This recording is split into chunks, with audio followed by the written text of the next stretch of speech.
Au zoo de Granby, on a un projet sur le martinet ramoneur où en fait on veut essayer de préserver ses habitats de nidification. Le martinet ramoneur, c'est un petit oiseau brunâtre qui ressemble un peu à une hirondelle. On peut le différencier avec ses ailes qui ont une forme un petit peu plus de boomerang et la queue qui est plus courte. C'est un oiseau qui va passer la majorité de son temps en vol. Et le martinet ramoneur, c'est une espèce qui est menacée au Canada où en fait on a un déclin d'environ presque 90% depuis les années 70. Une des raisons pour le déclin du martinet, en fait, c'est les changements dans les populations d'insectes dont il se nourrit. Et une autre raison, c'est la diminution des sites de reproduction et de repos.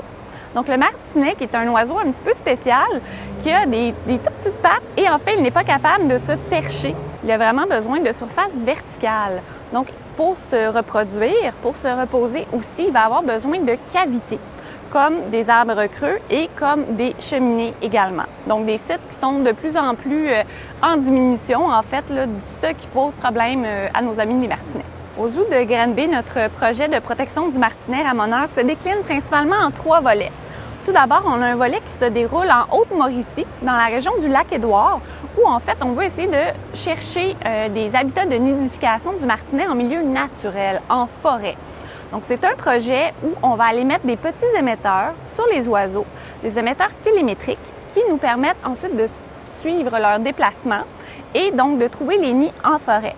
Ensuite, le deuxième volet, lui, se passe ici à Granby, en collaboration avec le club ornithologique local, donc le club des observateurs d'oiseaux de la Haute-Yamaska, où on va faire un suivi des cheminées qui sont utilisées en ville à Granby pour le repos, pour la nidification. Donc, on va faire un inventaire et ensuite, on peut faire de l'intendance auprès des propriétaires de ces cheminées-là pour essayer qu'elles demeurent disponibles pour le martinet.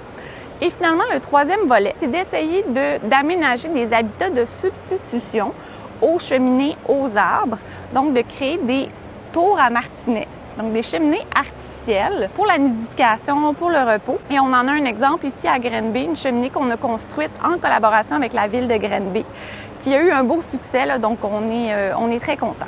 La cheminée artificielle à Granby est située au parc de la Tannerie. En fait, ce qu'il faut savoir, c'est que dans cette cheminée-là, construite tout spécialement pour les martinets, on a également installé des enregistreurs de température et également 2 caméras afin de pouvoir suivre les activités des martinets.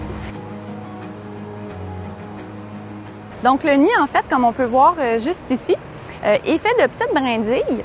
Et ce que vous pouvez voir juste ici, qui ressemble à de la colle, c'est la salive du martinet. Le nid va être installé comme ça sur la paroi, donc collé au mur, collé avec la salive des martinets. Et il va avoir un seul nid par cheminée. En plus des cheminées de nidification, on a aussi des cheminées qu'on va appeler des cheminées dortoirs. Donc, souvent des cheminées d'église, des cheminées d'école, qui ont un diamètre un petit peu plus important.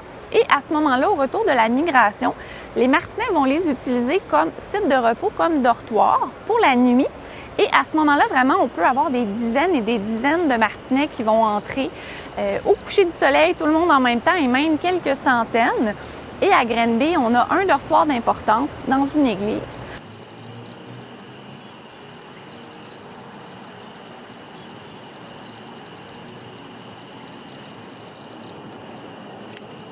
Pour donner un petit coup de pouce à l'espèce, ce que vous pouvez faire, très facile, si vous avez une cheminée de briques en maçonnerie, évitez de ramoner pendant que le martinet est ici, donc pendant l'été.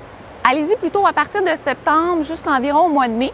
Vous pouvez aussi éviter de fermer votre cheminée, de mettre de grillage, un chapeau, un conduit à l'intérieur, donc la laisser ouverte pour le martinet.